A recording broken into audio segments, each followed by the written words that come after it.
Boker Tov, les Koulam, bonjour à toutes et à tous, infiniment heureux de vous retrouver pour partager avec vous le Chitat du jour. Aujourd'hui, nous sommes le 22 Chav Bet Adar 5786, le Yom Revi'i, mercredi de la Parashat Vayakel et Pekoudé cette semaine.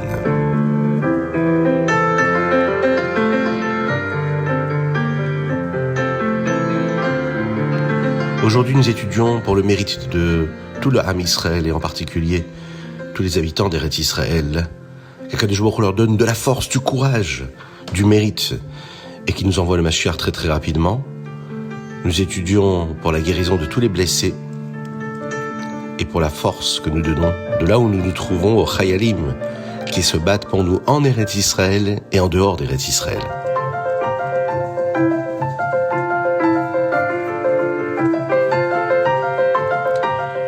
Aujourd'hui, nous allons continuer d'apprendre comment le Ham Israël construit concrètement le Mishkan après les instructions d'Akadosh Baruch Hu à Moshe dans la Parashat Trouma et Tetzavé et après les instructions de Moshe Rabbeinu au Ham Israël en particulier au début de la Parashat Vayakel.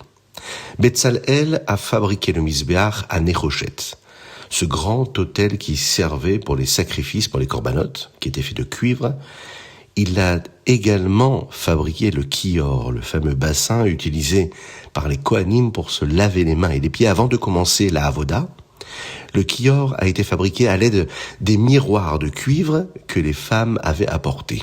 Betzalel a aussi confectionné les rideaux qui pendent autour du Chatzer du Mishkan.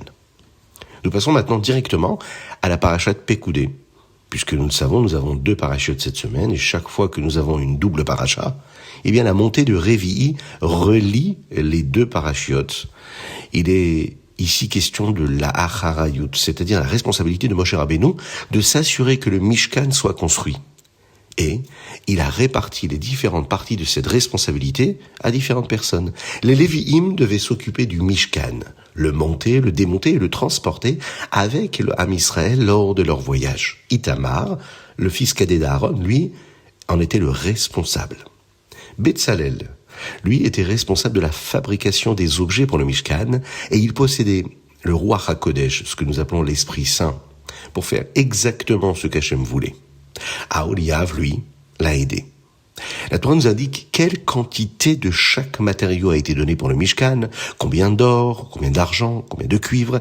Toutes ces choses ont été utilisées pour construire une demeure pour Akadosh Baruch Hu, dire à Bet Artonim, celle que nous devons nous aussi construire. L'ordre du Mishkan, c'est la perspective même d'Akadosh Baruch Hu, mais c'est aussi celle que nous devons adopter. Lorsque nous étudions le Mishkan, et ce n'est pas la première fois que nous le faisons ensemble, eh bien, nous voyons qu'il y a un ordre particulier et qu'il y a une très grande différence dans cet ordre-là. Dans les parachiotes Trouma et Tetzavé, nous apprenons d'abord les kelim du Mishkan, les ustensiles, ensuite la construction du bâtiment même du Mishkan, et enfin, nous parlons du respect du Shabbat. Dans les parachiotes Vayakel et Pekoudé, l'ordre est différent. D'abord, nous parlons du respect du Shabbat, ensuite de la construction du bâtiment du Mishkan, et enfin, nous parlons des kelim, les ustensiles qui vont à l'intérieur du Mishkan. C'est exactement l'inverse. Pourquoi ? La Chassidoute nous enseigne que chacune de ces 3 choses a une signification différente dans le domaine de la rouchaniyut, de la spiritualité. Et c'est un enseignement que le Rabbi Shlomo Zalman nous enseigne dans cette paracha chassidique, dans le Torah Or de la semaine. Le respect du Shabbat signifie la Neshama Yetera, l'âme supplémentaire, ce que nous appelons le Yechida Shebenefesh, que nous recevons le jour du Shabbat, particulièrement pendant les tfilot, pendant les prières spéciales du Shabbat. Le deuxième élément, c'est le bâtiment du Mishkan, les murs et les rideaux qui représentent les mitzvot que nous accomplissons. Et enfin, les ustensiles, les kelim du Mishkan, eux, représentent la Torah que nous étudions. La première fois que nous avons appris l'ordre du Mishkan, c'était de la manière dont Hachem le voit. Mais dans la Parashat Vayakel, nous apprenons le Mishkan de la manière dont nous, chacun d'entre nous, nous devons le réaliser. Dans notre Avodat Hashem, dans notre service divin, nous devons utiliser le second ordre, c'est-à-dire d'abord le Shabbat, puis le bâtiment, puis les ustensiles. Nous devons d'abord commencer par la force du Shabbat, le Koach qu'il peut nous donner, la Neshama Yetera, ce surplus d'âme que nous avons chacun en nous. Le Shabbat, nous avons besoin de rester serein et de ne pas travailler. Nous sommes donc capables de prier longuement, ce que nous appelons la tfila be'arichut. Prendre son temps, se concentrer, développer la réflexion de la prise de conscience de la grandeur de Dieu. Nous devons utiliser notre neshama yetara, notre âme supplémentaire, et particulièrement nos prières, notre tfilot, pour avoir de la vitalité, de la chayut dans notre étude de la Torah, dans les mitzvot que nous accomplissons. Cette force-là nous durera toute la semaine. Et nous pouvons utiliser cette force quand nous faisons les mitzvot. Et finalement, cela nous donnera également aussi de la force dans notre étude et bien sûr dans notre compréhension de la Torah. Teilim. Aujourd'hui, nous sommes le Chavbet, 22e jour du mois, et nous lisons les Teilim 106 et 107, le Kuf Vav et le Kuf Zain. Les chapitres d'aujourd'hui commencent par les mots Hodou Hashem Kitov, Ki Leolam Chazdo. Remerciez Hashem car il est bon, car sa bonté est éternelle. Le premier mot est Hodou, qui signifie remercier, Milachon Hodaa. Mais il a aussi une autre signification. Hodou signifie admettre. La Chassidoute explique cela. Nous savons qu'Akadosh Baruch Hu crée le monde chaque seconde et qu'il est présent à chaque moment. Mais nous ne le voyons pas, surtout pendant cet exil que nous vivons. Nous devons donc admettre, Milachon Hodaa Leodot, que c'est vrai malgré tout. Quand Mashiach viendra, nous n'aurons plus besoin de l'admettre. Nous serons tous capables de le voir.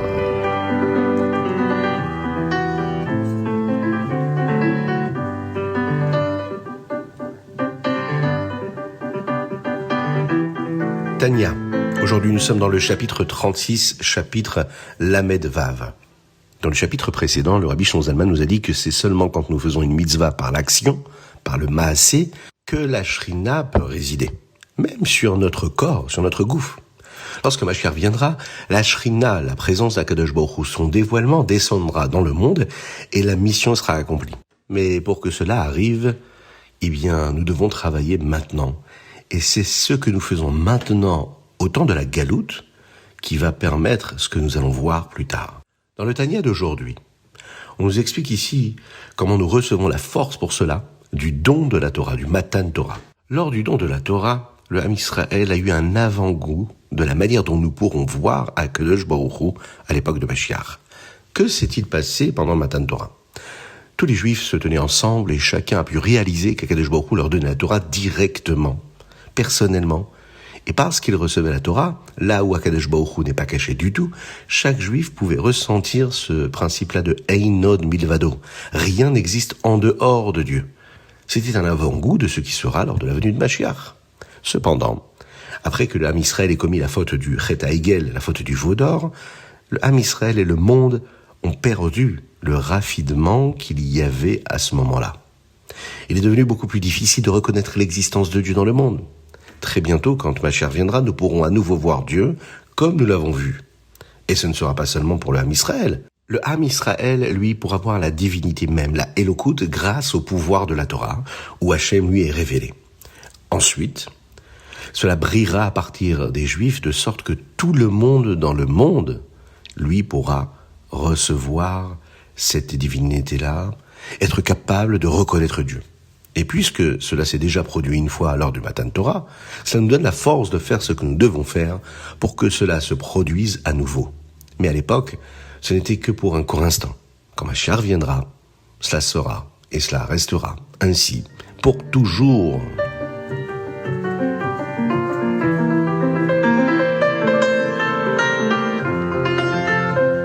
Ayom Yom, 22 Hadar. Nous commençons par le 22 Hadar Aleph. Le Rabbi Rachab écrit dans un discours que même si le troisième repas de Shabbat, Shalosh Seudot, est différent car nous n'avons pas besoin de nous laver les mains pour le pain, nous devrions tout de même manger au moins quelque chose. Le Rabbi Shlomo Zalman enseigne que nous devons être très prudents concernant la prière de Mincha. C'est une prière très spéciale. Shacharit est avant que nous commencions notre journée. Ma'ariv, c'est lorsque nous finissons la journée. Mais Mincha se situe en plein milieu de la journée. Nous faisons beaucoup de choses et pourtant, nous nous arrêtons pour prier Hachem. Sur cette base, le Rabbi Shlomo Zalman explique un sens plus profond de ce que les Chachamim disent sur la tfila de Mincha. Le'olam yehe adam zahir, qu'une personne doit toujours être prudente avec la tfila de Mincha. Le'olam signifie habituellement le mot toujours, mais contient aussi le mot olam, monde.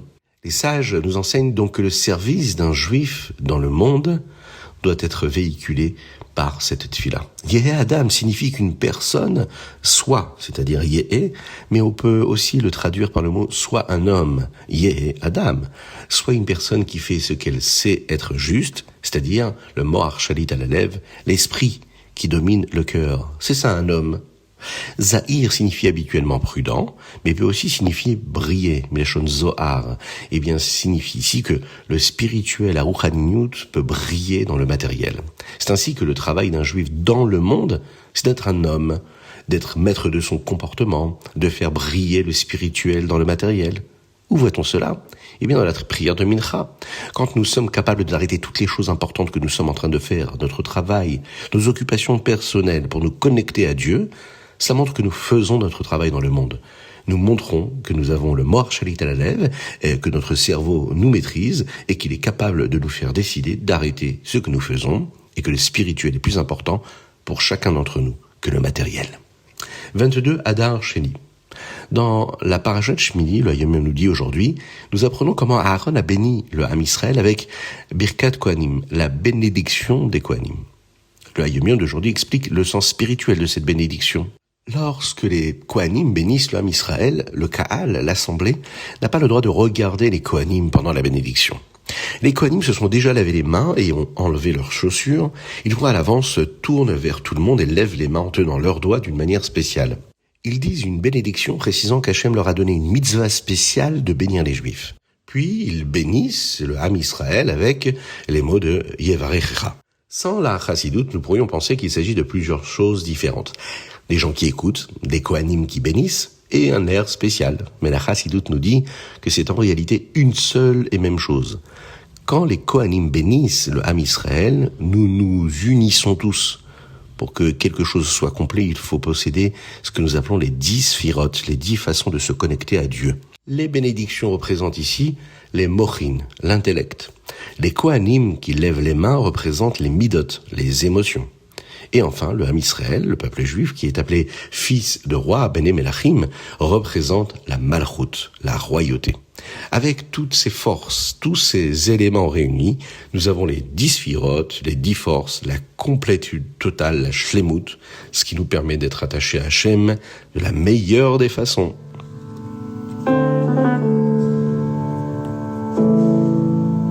Rambam Sefer Zmanim. Aujourd'hui, nous terminons le deuxième livre du Rambam, le Sefer Ahava, avec le texte du Birkat Hamazon, la bénédiction que nous prononçons après le repas, et la liste des Haftarot pour chaque paracha. Nous commençons maintenant le troisième livre, qui est appelé Sefer Zmanim, le livre des temps. La première série de ces lois-là concerne le Shabbat, Ilchot Shabbat. Première halakha. Si une personne fait un travail interdit, une mlacha le jour de Shabbat, commet-elle une transgression de la Torah ou bien des chachamim ? Bien sûr, les deux sont interdits. Mais pour être puni par le tribunal, le Badin, l'une des conditions est d'avoir l'intention, c'est-à-dire la kavana, l'intention de vouloir faire ce travail qui est interdit. Deuxième chapitre, ici, on nous rapporte que bien que les lois du Shabbat soient si importantes, il y a une mitzvah qui passe toujours en premier, celle de pikuach nefesh, sauver une vie. En fait, s'il y a un risque vital, nous ne devons pas attendre quoi que ce soit, nous devons tout de suite essayer de sauver la personne. Même si cela implique de faire des choses qui sont interdites le Shabbat, et il ne faut même pas attendre de demander cela à un rabbin ou pas, nous devons sauver une vie. Pikuach nefesh.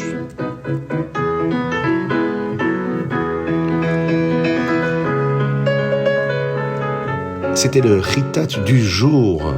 Je vous invite à le partager avec le plus grand nombre et à nous envoyer vos dédicaces. Votre soutien également au 06 21 37 24 52. Vous pouvez retrouver tous les épisodes sur les différentes plateformes de podcast, Spotify, sur Apple, sur Google Music. Vous pouvez bien sûr retrouver tout sur chitat.fr. Que Dieu bénisse le Ham Israël. Nous avons étudié pour le mérite de nos frères en Eretz Israël, qu'Akadosh Baruch Hu leur donne du courage, qu'il les protège, qui leur donne beaucoup de force à tous ces enfants qui ne peuvent pas aller à l'école, qui restent à la maison. Qu'Akadosh Baruch Hu les protège également et qui leur donne beaucoup de force et de courage. Qu'il bénisse le Ham Israël avec la venue de Mashiach, qu'il envoie la guérison totale et complète à tous ceux qui en ont besoin. Et parmi eux, à David ben Sultana et Avraham Nissim ben Sultana. À très bientôt.